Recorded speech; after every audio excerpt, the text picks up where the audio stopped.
ጥንቆላ ጋር የተያያዘ አስተሳሰብ ማኒፑሌሽን ያለበት፣ መጠምዘዝ ያለበት፣ ማታለል ያለበት፣ ማስፈራራት ያለበትና መቆጣጠር ኮንትሮል ማድረግ ወይም ዶሚኔት ማድረግ። ማታውቁትን ነገር አታድርጉ፣ ወላጆቻችሁን አክብሩ ወይም ደግሞ ለወላጆቻችሁ ታዘዙ፣ ይህ በእግዚአብሔር ዘንድ ወይም በእግዚአብሔር ፊት የሚገባ ነውና ይላል። አልበቃ ዝም ብላችሁ አውጥታችሁ መጣል አትችሉም። አይሆንም ማለት አትችሉም። ግን ቦታ አለ። ሁሉም የራሱ ፖዚሽን አለ። ያንን ፖዚሽን እንደ እግዚአብሔር ቃል መረዳትና ማወቅ ማስተዋል አለባቸው። ያለ በጣም ብዙ የተዛባ ኮንፊውዥን አለ። አሁን ይሄን እኔ ደፍሬ ስለተናገርኩ ስህተት ልሆን አልችልም። ብዙዎቻችሁ በልባችሁ ይዛችኋል። ጥያቄ መጠየቅ አትችሉም። ኮንፊውዝድ ሆናል።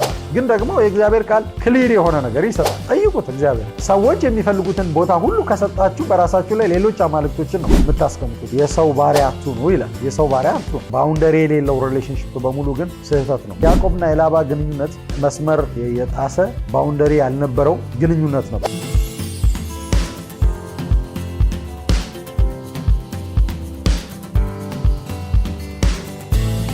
ሰላም፣ እንዴት ናችሁ? እግዚአብሔር ቤተሰቦች፣ የእግዚአብሔር ስም የተባረከ ይሁን። እኔ ነቢይ ቢንያም ማቴዎስ ነኝ። ባለፉት ጊዜያት ጥንቆላ የሕዝባችን ጠላት በሚል ርዕስ ስንነጋገር፣ ስናወራ የእግዚአብሔርን ሐሳብ ስንከፋፈል ቆይተናል። አሁንም ደግሞ ቀጣዩን ምዕራፍ ይዤላችሁ መጥቻለሁ። እንድትከታተሉ እጋብዛችኋለሁ። ጋብቻን በተመለከተ በምድራችን ላይ ያለውን አስተሳሰብ፣ ትክክለኛ ያልሆነ አስተሳሰብ፣ ከጥንቆላ ጋር የተያያዘ አስተሳሰብ ማኒፑሌሽን ያለበት፣ መጠምዘዝ ያለበት፣ ማታለል ያለበት፣ ማስፈራራት ያለበትና መቆጣጠር ኮንትሮል ማድረግ ወይም ዶሚኔት ማድረግ ያለበትን እያነሳን ስንነጋገር ነበር። የማታውቁትን ነገር አታድርጉ። ለምሳሌ ስለ በግ በመልስ ስነ ስርዓት ጊዜ በግ ይዞ ስለመምጣት ስናወራ ነበርና ለምንድን ነው በግ የሚመጣው? በግ ባይመጣስ? በግ ባይኖርስ? ደግሞ ስለምንድን ነው? መልስ ራሱ ትርጉሙ ምንድን ነው እየተባባል ነበር፣ እየተነጋገረ ነበር፣ ስለሱ እያወራን ነበር። የእግዚአብሔር ስም የተባረከ ይሁን። እንግዲህ አስቡ፣ አሁንም እሱን አስቡ። የማታውቁትን ነገር አታድርጉ።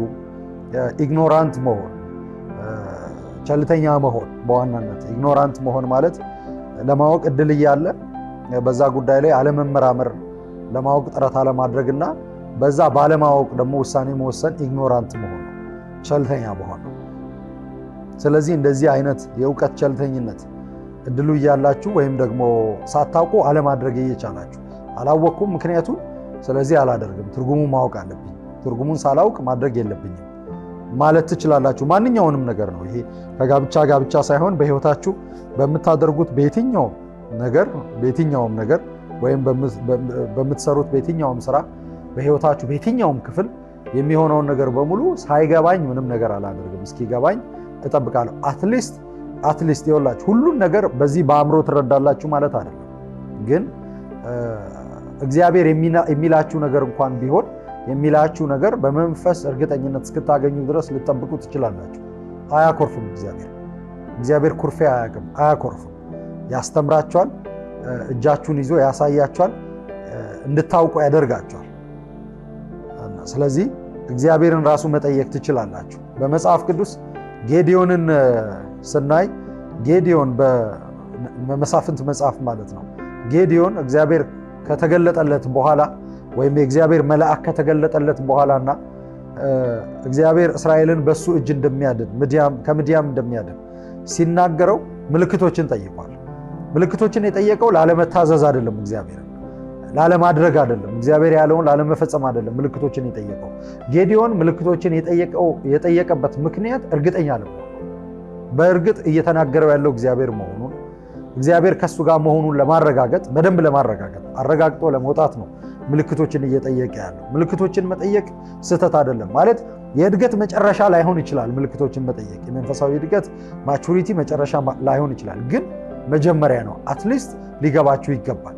ያለ ምልክት የሚገባችሁ ቦታ ላይ ትደርሳላችሁ። ምልክት ሳትጠይቁ እርግጠኛ የምትሆኑበት ቦታ ላይ ትደርሳላችሁ።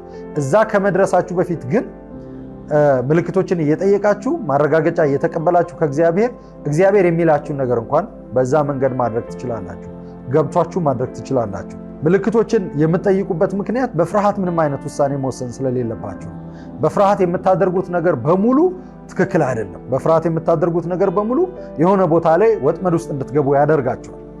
በፍርሃት የምታደርጉት ነገር በሙሉ ባልን በመፍራት ሰዎችን በመፍራት ማህበረሰቡ ምን ይለኛል በማለት የምታደርጉት አንዳች ነገር መሆን የለበትም፣ መኖር የለበትም። እንግዲህ እስቲ የአባቶቻችን ናቸው የምትሏቸውን የመጽሐፍ ቅዱስ ሰዎችን፣ አማኞችን፣ ሐዋርያትን ተመልከቱ። ከማህበረሰባቸው ተቃራኒ አልሄዱም ወይ? ኢየሱስ የሰጣቸውን ወንጌል ይዘው እነሱ በአይናቸው አይተዋል። ጥቂት ሰዎች ናቸው፣ 12 ሰዎች ናቸው፣ ወይም ከዛ ጥቂት ቢበልጡ ነው። በጣም ጥቂት ሰዎች ናቸው ኢየሱስ ከሙታን መነሳቱን ያዩና ለዛ ምስክር የሆኑ ሰዎች። እንደው ቢበዛ ማክሲመም ሐዋርያት ሥራ ምዕራፍ 2 ላይ የምናገኛቸው በሰገነት ሆነው ሲጸልዩ የነበሩ ወይም በዛ ቤት ሆነው ሲጸልዩ የነበሩት 120 ሰዎች ናቸው። ከዛ የሚበልጡ አይደሉም። አጠቃላይ ማህበረሰቡ ግን በብዙ ሚሊዮን የሚቆጠረው ህዝባቸው ግን ወይም በዛ ከተማ ውስጥ ወይ በብዙ 100 ሺህ የሚቆጠረው ህዝባቸው ግን ያንን የሚቃወም ነው። ኢየሱስ ከሙታን መነሳቱን ይቃወማል። አላየም፣ ምስክር አይደለም። ነገር ግን ከዛ ማህበረሰብ ተቃራኒ ለመሄድ ያ ማህበረሰብ የሚቃወመውን ለማድረግ እግዚአብሔር የሚላቸውን ለማድረግ ግን ራሳቸውን ሰጥተዋል። ሐዋርያት ሥራ 4 ላይ ጴጥሮስና ዮሐንስ በሸንጎ ፊት ቀርበው እስቲ እናንተ ፍረዱ፣ እናንተን እንታዘዝ ወይስ እግዚአብሔር እንታዘዝ? የቱ ይሻላል? በእግዚአብሔር ፊት የቱ ነው ትክክል? በእግዚአብሔር ፊት የቱ ትክክል እንደሆነ እስቲ የራሳችሁ ፍረዱ አሏቸው። በእግዚአብሔር ፊት የሸንጎ አባላትንና የካህናት አለቆችን ማለት ነው። በህዝብ ዘንድ የተከበሩ ሰዎችን፣ የተፈሩ ሰዎችን፣ በህዝብ ዘንድ ተቀባይነት ያገኙ ሰዎች። እነሱን መቃወም አይደለም ይሄ፣ ከነሱ ጋር መጣላት አይደለም ይሄ፣ እግዚአብሔርን መታዘዝ ነው። እግዚአብሔርን መውደድ ነው። እግዚአብሔር ያለውን ማድረግ ነው። ራስን ለእግዚአብሔር መስጠት ነው። የማይገባችሁን ነገር ያልገባችሁን ነገር አላደርግም ማለት ሰዎችን መቃወም አይደለም፣ ህዝቡን መቃወም አይደለም፣ ከህዝብ ጋር መጣላት አይደለም። በዛ ምክንያት የሚጣላችሁ የሚለያችሁ ሰው ሊኖር ይችላል። ብዙ ነገር ልታሳልፉ ትችላላችሁ። ግን ኢንቴንሽናችሁ ግን እሱ አይደለም። ኢንቴንሽናችሁ መዳን፣ ነፃ መውጣት እና እግዚአብሔርን መታዘዝ ነው መሆን ያለበት። የእግዚአብሔር ስም የተባረከ ይሆን። ስለዚህ ቤተሰብን በተመለከተ ያለን እይታ አለ። የተዛባ የተሳሳተ እይታ አለ። እንደ እግዚአብሔር ቃል ያልሆነ እይታ አለ። ቤተሰብን ፋሚሊን በተመለከተ ያለን እይታ አለ። እግዚአብሔር ለቤተሰብ የሰጠው ቦታ አለ። አዎ፣ ለዚህ ነው መጽሐፍ ቅዱስ ወላጆቻችሁን አክብሩ የሚለው። ልጆች ወላጆቻችሁን አክብሩ ወይም ደግሞ ለወላጆቻችሁ ታዘዙ፣ ይህ በእግዚአብሔር ዘንድ ወይም በእግዚአብሔር ፊት የሚገባ ነውና ይላል ቃል በቃል። ዝም ብላችሁ አውጥታችሁ መጣል አትችሉም። አይሆንም ማለት አትችሉም። ግን ቦታ አለ። ሁሉም የራሱ ፖዚሽን አለው። ያንን ፖዚሽን እንደ እግዚአብሔር ቃል መረዳትና ማወቅ ማስተዋል አለባችሁ። ብዙ ጊዜ በተለይ ኢትዮጵያ ውስጥ ከአማቶች ጋር በተያያዘ ያለ በጣም ብዙ የተዛባ ኮንፊውዥን አለ። አሁን ይሄን እኔ ደፍሬ ስለተናገርኩ ማለት ስህተት ልሆን አልችልም። ብዙዎቻችሁ በልባችሁ ይዛችኋል። ጥያቄ መጠየቅ አትችሉም። ኮንፊውዝድ ሆናችኋል። ግን ደግሞ የእግዚአብሔር ቃል ክሊር የሆነ ነገር ይሰጣል። ጠይቁት። እግዚአብሔር አማትን እንዴት ነው የሚያየው እግዚአብሔር? ስለዚህ እግዚአብሔር እንደሚያይ ታያላችሁ ያን ጊዜ እንጂ ሰዎች የሚፈልጉትን ቦታ ሁሉ ከሰጣችሁ በራሳችሁ ላይ ሌሎች አማልክቶችን ነው የምታስቀምጡት። ሰዎችን ታመልካላችሁ። አንደኛ ቆሮንቶስ ምዕራፍ 7 ቁጥር 23 ላይ የሰው ባሪያ አትሁኑ ይላል። የሰው ባሪያ አትሁኑ፣ የአማት ባሪያ አትሁኑ፣ የአባት የእናት ባሪያ አትሁኑ። የባል የሚስቶቻችሁ ባሪያ አይደላችሁ፣ የሰዎች ባሪያ አይደላችሁ። የእግዚአብሔር ባሪያዎች መሆን ትችላላችሁ። የእግዚአብሔር አገልጋይ መሆን ትችላላችሁ። ከዚህ የተነሳ ራሳችሁን በሚገባ እንደ እግዚአብሔር ቃል ለሰዎች እንኳን ፕሬዘንት ማድረግ ትችላላችሁ። የሚኖራችሁ ሪሌሽንሽፕ ከዚህ የተነሳ ጤናማና ትክክለኛውን ባውንደሪ የጠበቀ ይሆናል። ጌታ ይመስገን። ባውንደሪ የሌለው ሪሌሽንሽፕ በሙሉ ግን ስህተት ነው። ባውንደሪ የሌለው ባውንደሪውን ያልጠበቀ ዝም ብሎ ድብልቅልቅ ያለ ሪሌሽንሽፕ ግን በኋላ ላይ በነፍስ ብዙ ጉዳትን ያደርሳል። ብዙ መሰበርን ያደርሳል። ስለዚህ ይኸውላችሁ ባውንደሪን ሊጠብቅ የማይፈልግ ሰው መጀመሪያ ባውንደሪውን ማስመር ነው ያለባችሁ። ባውንደሪውን ስታሰምሩ ከነበረበት ቦታ ላይ ሊወጣ ይችላል። ከነበረበት ስፍራ ላይ ሊወጣ ይችላል። ዞር ልታደርጉ ትችላላችሁ። ቦታውን ትሰጡታላችሁ። ያ ቦታ ካልተመቸው መሄድ ይችላል። ይሄ ነው መሆን ያለበት። ራሱ ነው ያንን ቦታ ጠብቆ መሄድ ያለበት እንጂ ሰዎችን ለማስደሰት ብላችሁ ነፍሳችሁን እግዚአብሔር በማይፈልገው ብዙ የዊች ክራፍት ብዙ ይሄ ቦንዴጅ ውስጥ ብዙ እስራት ውስጥ መክተት የለባችሁ ነፍሳችሁ። አክቹዋሊ ስለ ባውንደሪ ላወራ አይደለም በእርግጥ እዚህ የተቀመጥኩት፣ እሱ ሌላ ነገር ነው። ግን ደግሞ ክሊር መሆን አለበት። አዎ ባውንደሪ ሊኖራችሁ ይገባል። ባውንደሪ መኖሩ በራሱ ክልል መኖሩ ማለት መስመር መኖሩ በሰው ህይወት ከሌሎች ሰዎች ጋር በሚኖራችሁ ግንኙነት ግልጽ የሆነ መስመር መኖሩ በራሱ ብዙ መሰነካከል ውስጥ እንዳትገቡ፣ ብዙ እስራት በህይወታችሁ እንዳይኖር ያደርጋል። ብዙ እስራት በህይወታችሁ እንዳይኖር ያደርጋል። የእግዚአብሔር ስም የተባረከ ይሁን። ላባ እና ያዕቆብን በምሳሌነት መውሰድ ትችላላችሁ።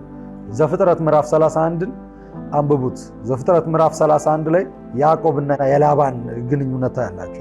ያዕቆብና የላባ ግንኙነት መስመር የጣሰ ባውንደሪ ያልነበረው ግንኙነት ነበር። ይህም የሆነው ያዕቆብ የላባን ሴት ልጅ ራሔልን ይፈልግ ነበር፣ ማግባት ማለት ነው፣ ይፈልግ ነበር። ከዚህ የተነሳ ውል ይኖራቸዋል። የተዋዋሉት ራሔልን መሸጥ ነው የፈለገው ላባ። ስለዚህ 7 ዓመት ታገለግለኛለህ፣ ስለ ልጄ ስለ ራሔል እነዚህም በጎች ትጠብቃለህ፣ ታገለግለኛለህ አለ። ይሄ ትክክለኛ መንገድ አይደለም። ይኸውላችሁ ለዚህ ነው ራሔልና ሊያ በኋላ ላይ ለያዕቆብ ሲናገሩ አባታችን ሸጦናል፣ የሸጠንንም ገንዘብ ደግሞ ብቻውን በልቶታል አሉ።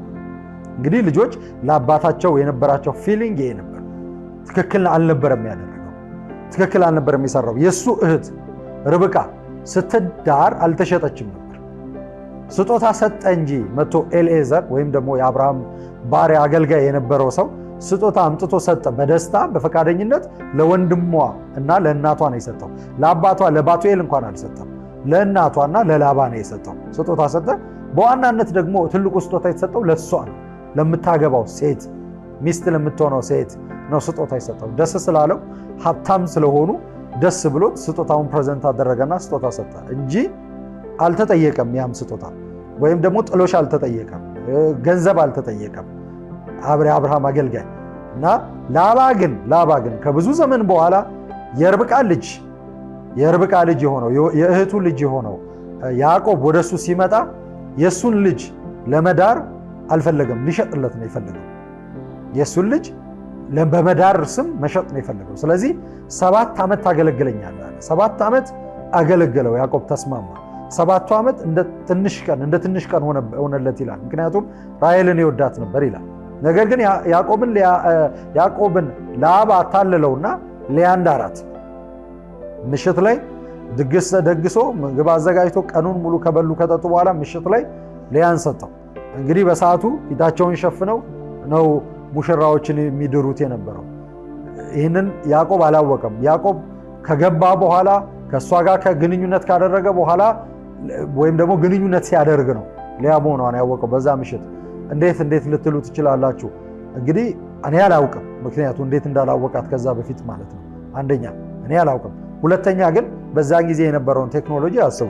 አንደኛ ባውዛ መብራት የላቸው የሚጠቀሟቸው፣ ወይም ፋኖስ ራሱ የላቸው የሚጠቀሟቸው መብራቶች አሉ። በጊዜው የሚጠቀሟቸው የነበሩ በዛ መብራት መለየት አልቻለም ይሆናል። እንግዲህ ሊያና ራሔልም እህትማማቾች ስለነበሩ የሚያመሳስላቸውም ነገር ይኖር ይችላል፣ ወይ ድምፃቸው ይመሳሰል ይሆናል በምሽት መለየት እስካይችል ድረስ። አላውቅም፣ ግን ሌላውን ማስረዳት አልችልም ማለት ነው። ለምን እንዴት አላወቀም ብትሉ አላውቅም፣ ያዕቆብን አይደለሁም። ነገር ግን ላባ ያዕቆብን አታለለው፣ ሊያን ዳረለት። ይህንን ሲያውቅ በጠዋት ላባን ጠየቀው። ያዕቆብ ለምን ይህንን አደረክብኝ? ለምን ይህን ፈጸምክ? ሲል በእኛ ባህል ታላቅ ያለች ታናሽ አትዳርም አለ። በባህል በዚህ ምክንያት ነው ይህንን ማኒፑሌሽን የሰራው፣ ይህንን ማታለል የሰራው። አታለለው፣ በደንብ አድርጎ አታለለው። ከዚህ የተነሳ ማይፈልጋትን ሴት አገባ ያዕቆብ።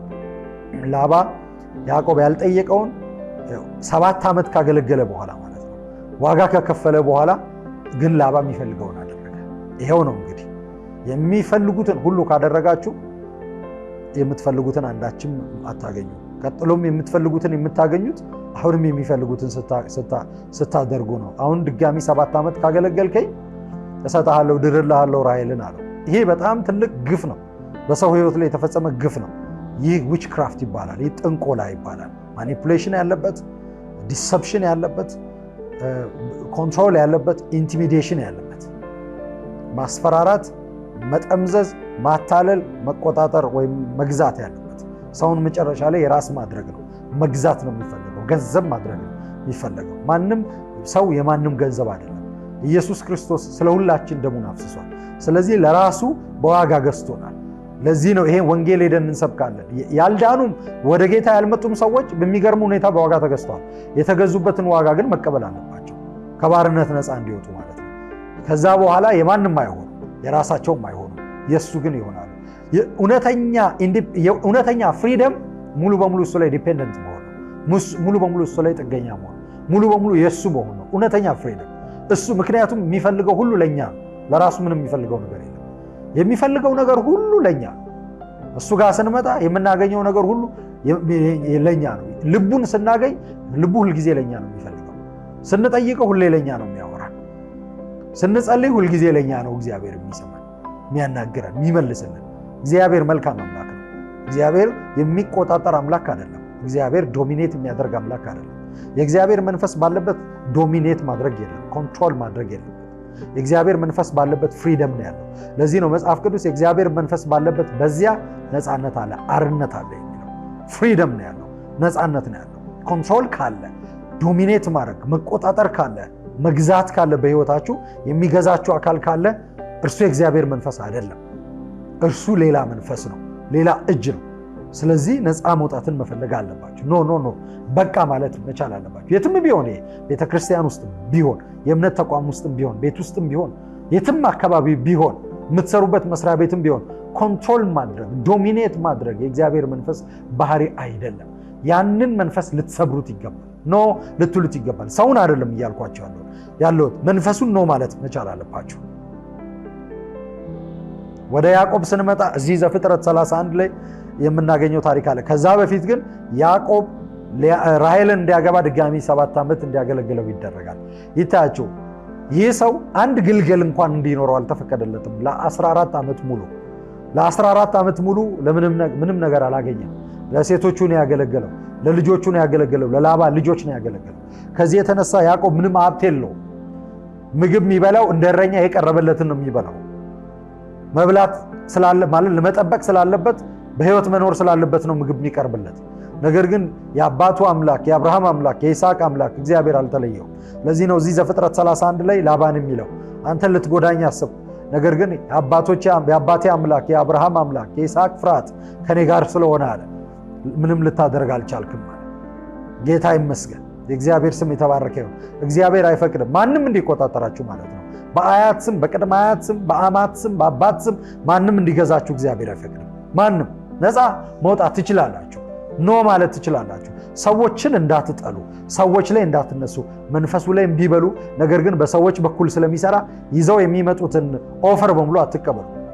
ይዘው የሚመጡትን ጥያቄ ዲማንድ በሙሉ አትስጧቸው። ይሄን ነው የምፈልገው የሚሉትን ሁሉ አታድርጉላቸው። ኖ የምታምኑትን ነገር አድርጉ። ትክክል ነው ብላችሁ ያመናችሁትን አድርጉ። የምትጠቀሙበትን ነገር አድርጉ። መልካም የሆነውን አድርጉ። ከሁሉ በላይ ደግሞ ለሱ ምስጋና የምትሰጡበትን ነገር፣ ለእግዚአብሔር ምስጋና የምትሰጡበትን ነገር አድርጉ። ይሄ ስል የምትፈልጉትን ሁሉ አድርጉ እያልኩኝ አይደለም። አሮጋንቱ ነው እናንተም ሌላውን ኮንትሮል አድርጓል። ኖ ይሄም ዊች ክራፍት መለማመድ። ሌላውን ኮንትሮል ማድረግ አትችሉ። ሌላውን ዶሚኔት ማድረግ አትችሉ። ማኒፑሌት ማድረግ አትችሉ። የሚገርማችሁ ማኒፑሌት የሚያደርጉንን ሰዎች ማኒፑሌት ለማድረግ የሚሞክሩ ወይም ኢንቲሚዴት ለማድረግ የሚሞክሩ ሰዎችን ራሱ አቢዩዝ ማድረግ አንችልም። አንድ ምሳሌ ልስጣችሁ። አንድ ጊዜ ሆቴል ተጠቅሜ ሬስቶራንት ማለት ነው ተጠቅሜ ከዚያ ሬስቶራንት ያስተናገደችኝ ሴት በጣም ማኒፑሌቲቭ ነበረች። በጣም ማኒፑሌቲቭ፣ እጅግ ማኒፑሌቲቭ ነበረች። ስለዚህ ማኒፑሌቲቭ ስለሆነች ምንም አልሰጣትም ብዬ ማለት እኔ በስርዓት ተስተናግጃለሁ፣ በትክክል ተስተናግጃለሁ። ግን የተስተናገድኩበት መንገድ ትክክል ለእኔ ማለት መልካም ቢሆንም ግን ያንን ያደረጉበት ልብ ማኒፑሌት የሚያደርግ ልብ ነው። እኔን ማኒፑሌት ለማድረግ ነው እንደዛ ያስተናገዱ እንጂ ቅን ስለነበሩ አይደለም። ያንን በደንብ ዲዘርን አደረጉ። ያንን በጣም ዲዘርን ከማድረጌ ብቻ ሳይሆን ውስጤም አዘነ ላደረጉት ማለት ነው። አዘነላቸው እና ማዘን ብቻ ሳይሆን ግን ዲሳይድ አደረኩኝ። ቲፕ የሚባል ነገር አልሰጣትም ማለት ቲፕ አልሰጣትም። ማኒፑሌት አድርጋኝ ቲፕ አልሰጣትም ማለት ብር ሰጠዋት። ድፍን ብር ስጠብቅ ብዙ ብር ማለት ስለሆነ ማለት ቢዘረዝሩት ብዙ ዝርዝር ነው የሚሆነው። ኪሴ ውስጥ ያንን መያዝ አልፈልግም እና ግን መልስ ስታመጣልኝ ሁሉንም ዝርዝር ይዛ መጣች። ሁሉን 100 ምናምን ብር ዝርዝር ብር ይዛ መጣች። ጥቂት ነገር ነው የተጠቀምኩት። ሬስቶራንት ቢሆን ሆቴል ቢሆንም ምግብ አይደለም የተጠቀምኩት። ጥቂት ነገር ነው የተጠቀምኩት። ጥቂት ነው የከፈልኩት። ድፍን 200 ብር ነው የሰጠሁት። የመጣልኝ 100 ምናምን ዝርዝር ብር ነው። 10 ብር። ይሄ ማኒፑሌሽን ነው። ግልጽ ማኒፑሌሽን ነው። የተፈለገው ምንድን ነው? ቲፕ እንድሰጥ ነው። እና እነዚህን ዝርዝር ብሮች ይዤ እንዳልሄድ ነው፣ እንዳይመቸኝ ነው። ብዙ ዝርዝር ብር ሰው ኪስ ውስጥ ይዞ መሄድ ስለማይፈልግ ያንን ትቶ እንዲሄድ ነው ማኒፑሌት የሚያደርጉት። ሙሉ ዝርዝር ብር፣ የተቀደደ ብር ምናምን ብር ሰጠችኝ እና ከዛ በኋላ ሁሉንም ኪሴ ውስጥ ልከት ስል መንፈስ ቅዱስ እንደዚህ አለኝ፣ በትክክል አልተስተናገድክም፣ ተስተናግጃለሁ። በድለውሃል፣ አልበደሉኝም። አቢዩዝ አድርገውሃል፣ አላደረጉኝም። ማኒፑሌት ግን ሊያደርጉኝ ሞክረዋል። አዎ ማኒፑሌት ሊያደርጉ ሞክረዋል። ይህን እንድትለይ ያደረግኩት እኮ እኔ ነኝ። ነገር ግን ማኒፑሌት የሚያደርጉን ሰዎች አቢዩዝ የማድረግ መብት ግን የለህም። እና ቲፕ መስጠት መብቴ ነው፣ እውነት ነው። አለመስጠትም መብቴ ነው፣ እውነት ነው። ግን ደግሞ መስጠት እንዳለብኝ እየተሰማኝ ሳልሰጥ መውጣት ግን ትክክል አይደለም። ከነሱ አክሽን ተነስቼ ከነሱ ድርጊት ተነስቼ ሳልሰጥ የነሱ ማኒፑሌት ሲያደርጉኝ ማኒፑሌሽናቸውን አቮይድ ለማድረግ አቢዩዝ ማድረጋቸው ከሆነ ስቲል አፌክት አድርጎኛል ማለት ነው። የነሱ ማኒፑሌሽን አፌክት አድርጎኛል እነሱን አቢዩዝ ካደረኩ ማለት ነው። ስለዚህ ምን ለማለት ነው? እኔ ያልኳችሁ ምሳሌ ነው የሰጠኋችሁ። እኔ ሪል ምሳሌ ማለት ነው፣ የእውነት ምሳሌ ነው የሰጠኋችሁ። ማኒፑሌት የሚያደርጉንን ሰዎች አማት ቢሆኑ አያት ቢሆኑ እናት አባት ቢሆኑ ማናቸውም ቢሆኑ አቢዩዝ ማድረግ አልችልም። ማኒፑሌሽናቸውን ፋይት ለማድረግ አቢዩዝ ማድረግ አይደለም መፍትሄው፣ እነሱን ፕሮፐርሊ ሃንድል ማድረግ ነው። ትክክል ያልሆነውን ነገር አይ እኔ ይህንን አላደርግም፣ ኦነስት በሆነ ፖላይት በሆነ ስነስርዓት ባለው ፕሮፐርሊ በሆነ መንገድ ስነስርዓት ባለው መንገድ አይ እኔ ይህንን አላደርገውም፣ ይህንን ለማድረግ ፈቃደኛ አይደለሁም። ለምን? ትክክል ስላልሆነ፣ ትክክል እንደሆነ ስላልተሰማኝ፣ ስላላመንኩበት፣ ስላላወቅኩ፣ እርግጠኛ ስላልሆንኩ በሰዓቱ ያላችሁን ትክክለኛ መልስ ኦነስት ሆናችሁ መመለስ ነው። ግን ፕሮፐርሊ ማስረዳት ነው። በዛ ኦፌንድድ ሊሆኑ ይችላሉ። ነገር ግን ኦፌንድድ ቢሆኑም እናንተ ኦፌንድድ እንዲሆኑ ግን ማድረግ የለባችሁም። ከልባችሁ እነሱን ለማናደድ አይደለም ማድረግ ያለባችሁ። ትክክለኛውን ነገር ለማድረግና ትክክለኛውን መልስ ለመስጠት ነው ያንን ማድረግ ያለባችሁ። ትክክለኛውን ነገር ለማድረግ ከዛ ትክክለኛውን ነገር ስታደርጉ ደግሞ ትክክለኛውን መልስ ትሰጣላችሁ። ጌታ ይመስገን። እዚህ ቦታ ላይ ያዕቆብ የተሳሳተውን ነገር ልንገራቸው። ያዕቆብ ላባ በድሎታል። 14 ዓመት ለሴት ልጆች እንዲያገለግል አድርጎ በኋላ ላይ ባዶ እጁን ሊሰደው ነበር። ነገር ግን ያዕቆብና ላባ ድጋሚ ተስማሙ። ያዕቆብ ባዶ እጁን መውጣት ስላልፈለገ እንደገና ደግሞ ለሀብት፣ ለበግ፣ ለፍየል፣ ለመንጋ፣ ለንብረት ቤተሰቡን ለሚያስተዳድርበት ነገር ላባን ለማገልገል ተነጋገሩ። ያንን 6 ዓመት ማለት ነው። ይታያቸው አንድ ሰው 20 ዓመት አንድ ሰው ሲያገለግል ማለት ነው። 20 ዓመት በጣም ብዙ ጊዜ ነው። 20 ዓመት 6 ዓመት ደግሞ እኔ እንግዲህ እግዚአብሔርን ማገልገል ከጀመርኩ 20 ዓመት አልሆነኝም ማለት በግልጽ በእንደዚህ አይነት መንገድ ማገልገል ከጀመርኩ 20 ዓመት አልሆነኝም። ነገር ግን 10 ምናምን ዓመት ሆኖኛል። በዚህ ጊዜ ውስጥ እስካሁን ያገለገልኩት ለእኔ ብዙ ነው የሚመስለኝ፣ ቁጥሩ ብዙ ስለሆነ ማለት ነው። ይታያችሁ ያዕቆብ ግን ላባን እያገለገለ አሁን እኔ እያገለገልኩ ያለሁበት ጊዜ አለ፣ ገና አልጨረሰም ማለት ነው። 20 ዓመት ብዙ ነው። 20 ዓመት በአንድ ሰው ዕድሜ 20 ዓመት ሙሉ ነው ያገለገለው። 6ቱን ዓመት ግን ለመንጋ ነው ያገለገለው። በ14ቱ ዓመት ውስጥ ምንም አይነት ጥያቄ ማቅረብ አይችልም፣ መብት የለውም። በግ ስጠኝ፣ ፍየል ስጠኝ፣ ከብት ላሞች ስጠኝ ብሎ መጠየቅ፣ ንብረት ስጠኝ፣ ገንዘብ ስጠኝ ብሎ ላባን መጠየቅ ያዕቆብ አይችልም። በ14 ዓመት ውስጥ ምንም የለውም፣ አልነበረው። ያን ሁሉ ያገኘው እግዚአብሔር ከሱ ጋር ስለነበር በ6 ዓመት ውስጥ ነው። ያ ካለቀ በኋላ ስምምነታቸው ካለቀ በኋላ እንግዲህ ያዕቆብም ጨርሷል። የላባም ልብ ላይ ያዕቆብ ላይ ተለውጧል። የላባም ወንድ ልጆች ደግሞ የአባታችንን ንብረት ያዕቆብ እንዳለ ወስዷል ብለው ያዕቆብ ላይ ማደም ጀምረዋል። እንግዲህ ይህንን ሁሉ ዓመት ካገለገለ በኋላ ይህንን ሁሉ ዋጋ ከከፈለ በኋላ አሁንም ያዕቆብ ምስጋና አላገኘም። ምስጋና አላገኘም ብቻ ሳይሆን እኚህ ሰዎች ፕሮፐር በሆነ መንገድ ትሪት ለማድረግ ያዕቆብን ፈቃደኛ አይደለም። ከዚህ የተነሳ እግዚአብሔር መጣና ያው ያዕቆብ እዚህ ሊኖር አይደለም የመጣው፣ ለጥቂት ጊዜ ነው የመጣው። እግዚአብሔር ያዘጋጀለት ቦታ አለ። አባቱን አብርሃምን ከዚህ ውጣ ብሎት ነው ከሜሶጶጣሚያ አሁን ካለበት ያዕቆብ ካለበት ቦታ ውጣ ብሎት ነው አብርሃምን። ከዛ ወጥቶ ነው በካራን አባቱ ታራ ሞቶ ከዛ በካራን ምዕራፍ 12 ላይ ዘፍጥረት እንደምናየው እግዚአብሔር አብርሃምን ተናግሮት ከዛ በኋላ አብርሃም ምዕራፍ 12 ላይ ወደዛ ወደ ከነዓን የገባው። ያዕቆብም ትክክለኛ ቦታው የአባቶቹ የአብርሃምና የይስሐቅ አምላክ እንደተናገራቸው ከነዓን ነው። ስለዚህ ወደ ከነዓን እንዲሄድ እግዚአብሔር ተናገረው። የእግዚአብሔር ሐሳብ ነው። የእግዚአብሔርን ሐሳብ የሚያስቀር የሚከለክል ሌላ ወዳጅነት ሊኖር አይገባም። ያንን ትታችሁ ለመሄድ እግዚአብሔር የሚላችሁን ለማድረግ የሚፈቅድ መሆን አለበት በዙሪያችሁ ያለው ወዳጅነት። ያዕቆብ ተነሳ፣ ያዕቆብ ግን ኮበለለ። መጽሐፍ ሲናገር ያዕቆብ ከላባ ፊት ኮበለለ ይላል። እግዚአብሔር ተነስተ ውጣ ሂድ አለው እንጂ በዛ መንገድ ሂድ አላለው። ኮብልል፣ ላባን አታልል አላለው። ላባን ደግሞ ያዕቆብ አታልለው። ይሄም የእግዚአብሔር መንገድ ስላልሆነ እግዚአብሔር ያዕቆብን ይገስጸዋል። ማለት እንዴት ነው የሆነው? እግዚአብሔር ውጣ ካለው ታዲያ ላባ እንዴት መልሶ አገኘው? ብዙ ሰዎች አንዳንድ ሰዎች ሊከራከሩ ይችላሉ። ላባ እኮ ያዕቆብ ስለበደለው ነው፣ ላባን ስለበደለው ነው። ልጆቹን ይዞ የልጆቹን ልጆች ይዞ ላባ እንዳለው ማለት ነው። ልጆቹም ሴቶቹም ልጆቼ ናቸው፣ ያንተም ልጆች የልጅ ልጆ እነዚህ ሴቶች የወለዷቸውም ደግሞ የልጅ ልጆቼ ናቸው፣ ከብቶቹም የኔ ናቸው አለ። እንግዲህ የዚህን ሰው አሮጋንት መሆን እዩ፣ ተመልከቱ። አሁን ይሄንን ምዕራፍ 31 ላይ ነው የምታገኙት። ዘፍጥረት 31 ላይ ነው የምታገኙት። ላባ ያዕቆብን ተከታትሎ እንዲደርስበት እግዚአብሔር የፈቀደለት እኮ ያዕቆብ ላባን ስለበደለው ነው የሚል አርጊውመንት ልታመጡ ትችላላችሁ። እኔ ደግሞ እላችኋለሁ፣ አዎ ያዕቆብ ላባን በድሎታል። ያዕቆብ ላባን የበደለው ግን በስርዓት ስላልተሰናበተው ነው፣ በትክክል ስላልተሰናበተው ነው። ያ ነው እንጂ በደሉ የያዕቆብ በደል ከቤት መውጣቱ አይደለም፣ መሄዱ አይደለም። ሂድ ያለው እግዚአብሔር ነው። እግዚአብሔርን መታዘዙ ስህተት ሊሆን አይችልም። ነገር ግን እግዚአብሔርን ሲታዘዝ እግዚአብሔርን በመታዘዝ ሂደት ላይ ሌላውን ማታለል ግን አይፈቀድም። ሌላውን ማታለል ግን ትክክል አይደለም። ስለዚህ ያንን ያበላሸውን ኮሬክት እንዲያደርግ እንዲያስተካክል እግዚአብሔር ለያዕቆብ እድል ለመስጠት ነው ላባ ያዕቆብን እንዲያገኘው ያደረገው የፈቀደለት ማለት ነው። ስለዚህ ያዕቆብ ወጥቶ የ3 ቀን መንገድ ከተጓዘ በኋላ ከ3 ቀን በኋላ ላባ ያዕቆብ መኮብለሉን ሰማ። ተነስቶ ዘመዶቹን ሰብስቦ ያዕቆብን ደርሶ እንዴት እንደዚህ ታደርግብኛለህ? ትክክል አይደለም። አንተ ጥሩ ሰው አልነበርክ እንዴ? እኔን አገልግለኸኛል። እኔ እኮ እንደው ልሸልም እፈልግ ነበር ይሄን ሁሉ ካገለገልከኝ በኋላ ይሄን ሁሉ በወዳጅነት ከቆየን በኋላ ብሎ እኔ አቅፌ ሳልስም እኔ እኮ ትናፍቀኛለህ ለማለት አይደለም።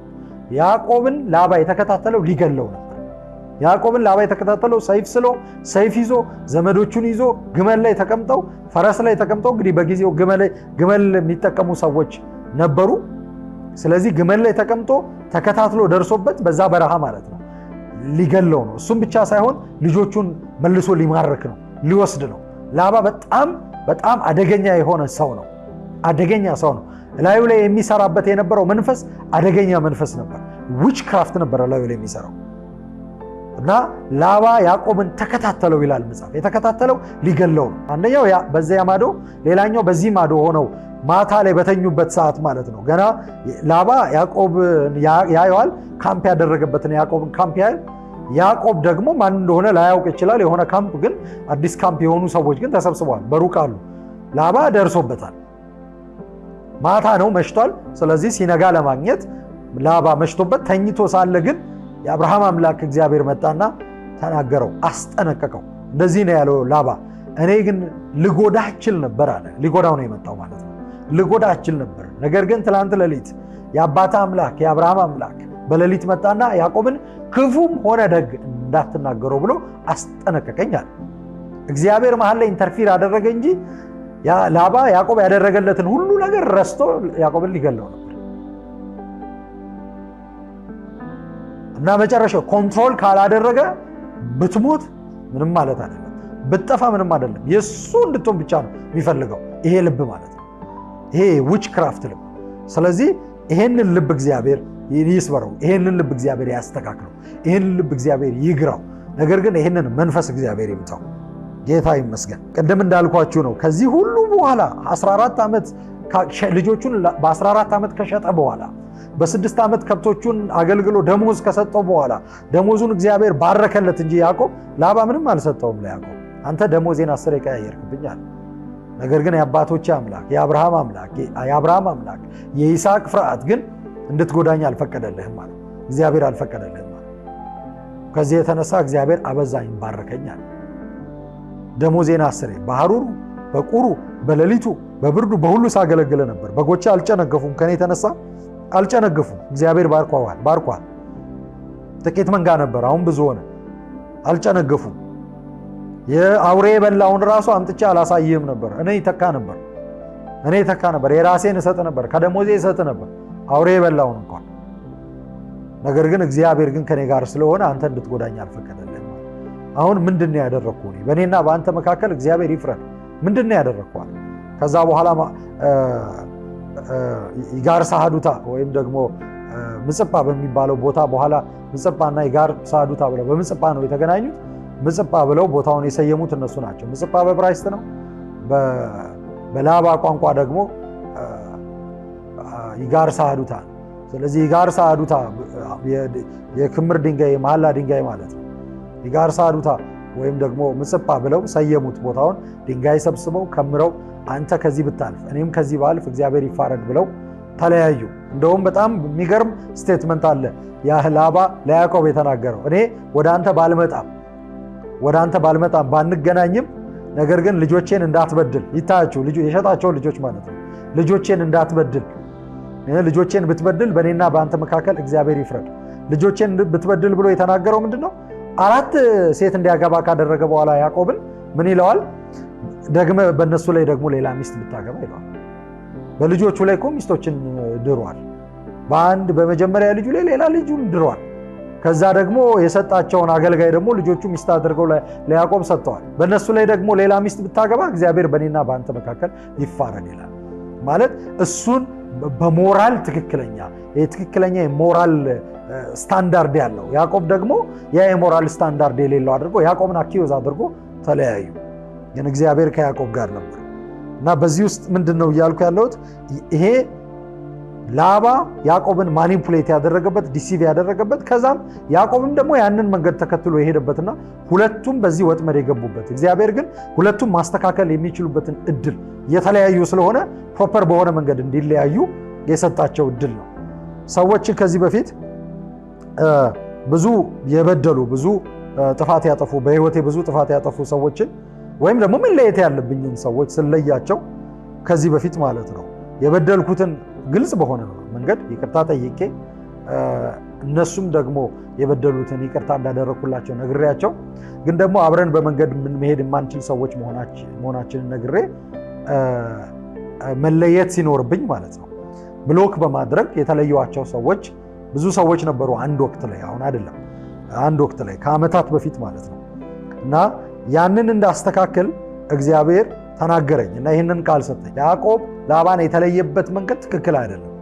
መለየት ቢኖርበትም ተለይ ያልኩት እኔ ብሆንም ግን የተለየበት መንገድ ትክክል አይደለም። ስለዚህ አስተካክል ብሎኝ ወደኋላ ተመልሼ በዚህ መንገድ የተለየዋቸውን ሰዎች በማግኘት በዚህ መንገድ ስለተለየዋቸው ኢቨን እነሱ አጥፍተው በድለው እንኳን ማለት ነው የበደሉትን ይቅር እንዳልኩ ነግሬያቸው፣ ከዛ እኔ የበደልኩት ደግሞ እንደው ይሄ ብቻ እንኳን ቢሆን የተለየውበት መንገድ ትክክል ባለመሆኑ እንኳን ቢሆን ለዛ ኃላፊነት ወስጄ ይቅርታ ጠይቄ ብዙዎችን እንደዛ አድርጌ አስተካክያለሁ። ክብር ለእግዚአብሔር ይሁን። ስለዚህ አቢዩዝ ማድረግ አንችልም። አቢዩዝ ሪሌሽንሺፕ ውስጥ ከሆናችሁ አቢዩዝ አድርጋችሁ አይደለም መለየት ያለባችሁ። ፕሮፐር በሆነ መንገድ ፍቱትና ተናግራችሁ ቁጭ ብላችሁ ያንን ሰው ቁጭ አድርጋችሁ መጀመሪያ ጸልዩ። የመጀመሪያ ስራ ያንን ሰው ማስደሰቱና አለመጉዳት አይደለም። የመጀመሪያ ስራ የእናንተ ፍሪደም ነው። መጀመሪያ የእናንተ ነፃነት ነው ዋናው። የእናንተ ነፃነት የምታስጠብቁት ግን በመሮጥ አይደለም። የእናንተ ነፃነት ከእግዚአብሔር እጅ በመቀበል ነው። በእግዚአብሔር ፊት መታችሁ በመጸለይ ነው። ከዛም በኋላ እግዚአብሔር መንገድ ያሳያቸዋል። ያንን መንገድ ተከትላችሁ ትሄዳላችሁ። ፕሮሰስ ስለሆነ በአንድ ቀን ይህንን ላታደርጉ ትችላላችሁ። በፕሮሰስ ውስጥ ግን ፕሮፐር በሆነ መንገድ ውጡ። ከዛ ውስጥ መውጣት ካለባችሁ ሪሌሽንሺፕ ከሆነ የምትወጡት። ደወለልኝና አንድ ጥያቄ ጠየቀኝ። ዲኒ አንድ ፔሸንት እኔ ጋ መጥቷል። አንድ የታመመ ሰው እኔ ጋ መጥቷል እና አንጀቱ ፈንድቶ ነው የመጣው እና ሕክምና ቀዶ ጥገና ሰራሁለት። ቀዶ ጥገና ከሰራሁለት በኋላ ግራ ገብቷቸዋል እና ምንድን ነው ማድረግ ያለብኝ አለ። ወንዝ መቁጠር ችለናል፣ ይሄን ያህል ማይል፣ ይሄን ያህል ኪሎ ሜትር መቁጠር ችለናል እያሉ አርቲክል እያወጡ ነው ያሉት ወንዞች አሉ። አሁን ከረንት ላይ ከስንት ሺህ ዓመት በኋላ ባህር ላይ አሳ ለሚያጠምዳለን ጴጥሮስ ይሄን የተረዳ ጴጥሮስ ሳይንስ አልተማረም። ስለ ኒው ኤጅ ሙቭመንት ስንነጋገር ብዙ አይነት ፕራክቲሶች አሉ። ሰው ኮከብ አለው። አዎ ኮከብ አለው። ኮከባችሁን እያነበቡ ዴስቲኒያቸውን አስረክበው ምድርን ለሰይጣን አሳልፈው በመስጠት ዲስትራክት ያደረጉ ሰዎችን ከዋክብቶች አንድ ወቅት እየነገረኝ ማን እንደሆነ ኢየሱስ ስለሱ የተናገረው ነገር በደንብ የገባኛል፣ በደንብ የተረዳሁት ያለ ሰይጣን በዋናነት የሰው ልጆች ጠላት፣ ጥንቆላ የሰው ልጆች ጠላት። አእምሮ የሰው ለጥፋት የሚሆን አእምሮ እንኳን የተከፈተው የሰው ልጅ በቤተ ክርስቲያን በመጣው ብርሃን አማካኝነት ኢየሱስ ስለሰው ነፍስ ሞቷል። ኢኖቬት ማድረግን ይከለክሏቸዋል እንጂ ኢኖቬት ማድረግን አይፈቅዱም። አነቃቂ ንግግር ውስጥ ስትገቡ፣ በዚህ አይነት ዊችክራፍት ልምምድ ውስጥ ስትገቡ በእግዚአብሔር ፊት መታችሁ ጥበብን እንዳትካፈሉ፣ ጥበብን እንዳትቀበሉ፣ ከዛም ደግሞ በህይወታችሁ ብሬክ ስሩ እንዳይሆን አዲስ ነገር እንዳትፈልጉ ነው ፍሬም እያደረጉ ሉጋም እየሰሩላችሁ ያለ። የዛሬው ትምህርት ይህንን ይመስላል። የሚቀጥለውን ትምህርት ለማግኘት ሰብስክራይብ አድርጉ፣ ሼር አድርጉ፣ የደውል ምልክት ተጫኑ። በቀጣይ ትምህርት እስከምንገናኝ ድረስ ሰላም ቆዩ።